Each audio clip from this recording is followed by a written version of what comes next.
Chapter 5, page 61.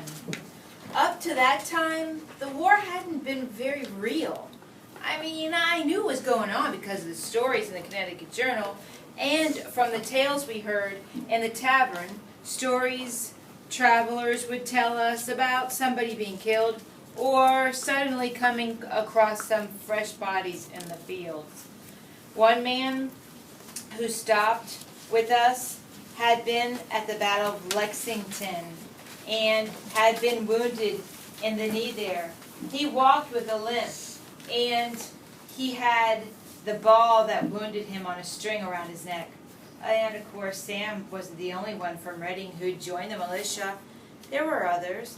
Every once in a while, you'd hear about this one or that one having been in a battle and maybe having been killed or wounded. But none of them were people I really knew, and so the war always seemed to me like just a story, something that happened in some faraway place or faraway time, and it didn't have anything to do with me. But after the search for weapons, I had a different feeling about it. It was real, and it could come home to me, too. Luckily, the troops hadn't really hurt anybody. A few of the men who'd put up a fuss like Father had gotten punched around a little, and Father had that cut which left a very thin scar you could hardly see. But even if nobody had got hurt, the people of Reading were good and angry about losing so many of their guns. So which army came into Reading? Was it the Loyalists? Or the Rebels? The Continentals. Good. So what happened to all of the people's guns? They got taken away. Why would the army take them away? So they could fight back against them and give them to the British. They'd have more protection. Good. And also so they couldn't help in the effort against them. Very good. Guns were valuable. It wasn't so much a matter of hunting. There wasn't too much game around. Game is another word for like deer and stuff that competition. That's the thing. It's not a competition. When you hunt for game, you're hunting for deer or rabbits. You know, the wild animals that you would eat. That kind of game. Although some farmers occasionally got a deer or a muskrat for the pot. Most people wanted guns to go after the wolves that sometimes came down to the pastures after lambs and for general protection. The worst part of it was that the food was already beginning to get short. Army commissary officers, like the one Sam was working for, were buying up a lot of the livestock to feed the troops. Sometimes soldiers would just take a couple of cows out of somebody's field without paying for them. Both sides of it, the Patriots and the Tories. They weren't supposed to. They were always supposed to pay, but a lot of the time at the end of a day's march, they'd find there wasn't anything for them to eat. So they'd just go into a field, butcher a couple of cows, cut them up, and carry them off to camp on their shoulders. It was a terrible thing to lose your milking cows because it meant no more milk or butter or cheese. There wasn't anything anyone could do about it, though. Whenever it happened, the people would get up a petition and complain. It never did much good because the soldiers were gone and the beef was eaten. And by January of 1776, food was getting to be a real problem for us, too. It wasn't so much that we were going hungry, but that the meat and the flour and the rum and beer and everything else we needed to run the tavern and the store kept going up in price all of the time. It's called inflation, boys and girls, when things keep getting more and more expensive. And this forced us to raise our prices. And then prices would go up again, so we'd have to raise them some more. Does that make sense, boys and girls? Yeah. And they're charged more for the things, and they have to make their prices go up to cover that increase. But still, the worst part of the war was missing Sam. Of course, he had been gone at college before, so I'd gotten used to the idea of having to do his share of the work and all of that. But when he was at Yale, I didn't have to worry about him all of the time. worried that he had been shot or get sick and die or something else. Although to tell the truth, I envied him too. Envy. What is another word for envy? Addison. He's like, he kind of wants to be just like him. He like jealous. Admired, wants to be like him, a little bit jealousy maybe. What, Jackson? Like, sort of like look up to him. Maybe look up to him too. Yeah, I envied him. I could picture him in my mind, standing on the top of a stone wall by the woodlot, the brown vest cradled under his arm, waving at us. He seemed to be brave and so grown up, and I wish that I could be brave and grown up like him, too. I didn't like the idea of being shot at or wounded or killed very much, but it seemed to me that it must feel wonderful to be able to load up a gun in the casual way he did it.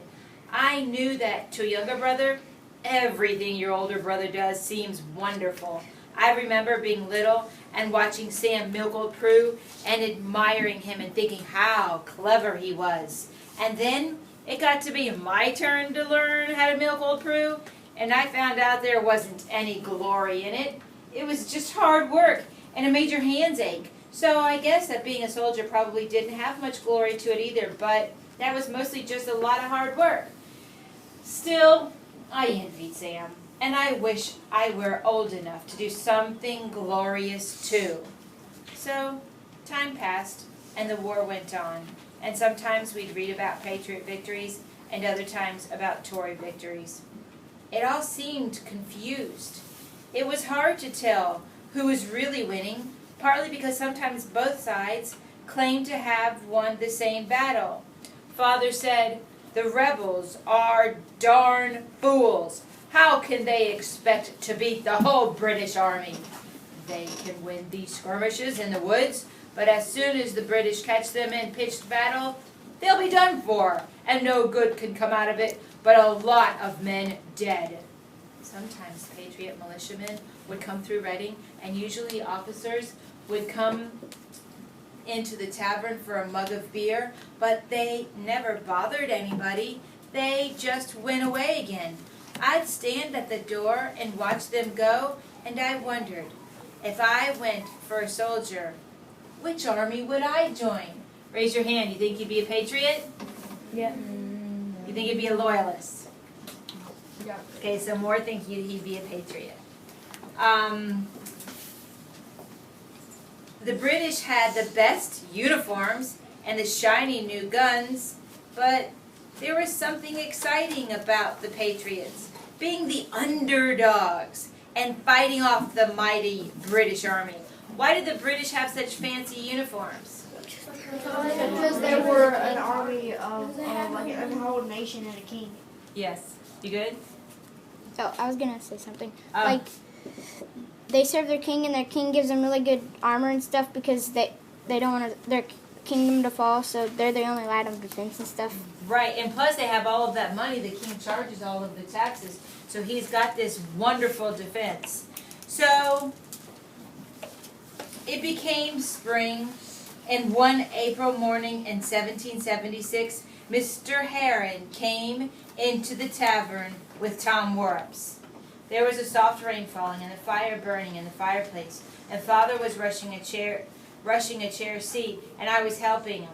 It all seemed warm and cozy. It means like redoing the chair seat.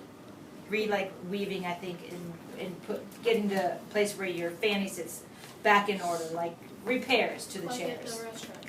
Yeah, the restaurants have to do that sometimes. Father stopped his work.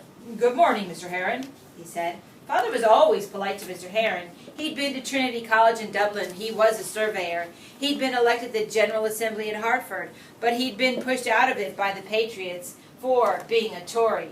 He was rich, too. Almost nobody knew where he got his money from. He owned a black man, and he had other servants besides. "Good morning, Life," he said to Father, and then he noticed me. "Good morning, Tim." "Good morning, sir," I said. "Life, you've got a smart boy there. Smart as Sam, if you wanted to be. I hope he's going on with school." My father shrugged. "I'd like him to, but I can't spare him from here every day." Mr. Heron may have wanted me to go on with my schooling, but I wasn't so sure myself. I figured I was as smart as Sam, but I didn't have as much interest in school as he had. I liked ciphering all right, but I didn't care much for studying or spelling and memorizing the Bible Psalms. Oh, Sam's smarter than I am, sir, I said, just to be honest. Oh, I like to see him in school when I can, Father said, but I need him here a good deal. I can't run the tavern without him. Oh, still, it's a shame to waste all that talent. I could make a surveyor out of him if he'd apply himself. Perhaps I might take him on as an apprentice in a year or two, once he's learned to